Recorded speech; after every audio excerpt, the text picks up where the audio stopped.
Hi everyone, my name is Jill Burkhardt. We call ourselves Crooked Lake Farm here. We're located near Gwyn, Alberta, Wetaskiwin County. We are the 5th generation to be farming here, and it's a huge source of pride, and we hope that's something that our children who are the 6th generation are able to do. Initially, what attracted us to the ALUS program is we were at another rancher's and we saw what he was doing and what he was getting rewarded for the conservation efforts on his place. And we thought that was really neat that somebody was out there recognizing that he's putting in this effort and he's getting a reward for that.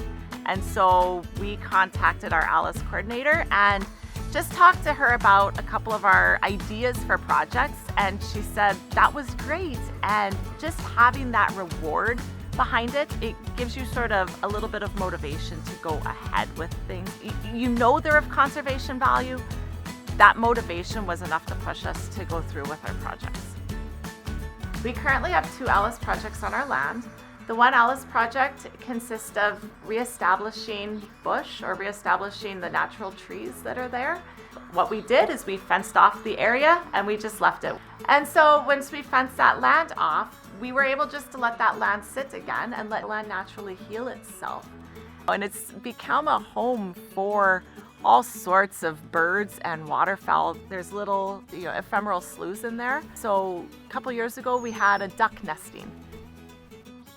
So the importance of having environmental work and environmental focused projects on our land is important to us because it teaches our children to keep the environment in mind with everything that they do on the farm. That it not only affects you on the farm, but it affects everything around you. This farm doesn't rotate around them. They have to adapt and rotate around everything in their environment. So when we do these projects, it causes them to think about, well, what else am I affecting by doing this?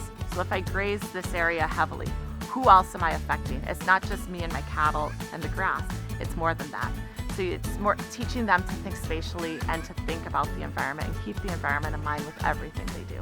And again, it comes back to our heritage and teaching our children that this isn't just you, it's for the next generation and for the generation after that, because your ancestors before you, they kept that in mind when they were doing this as well, to keep it, handing it down the line.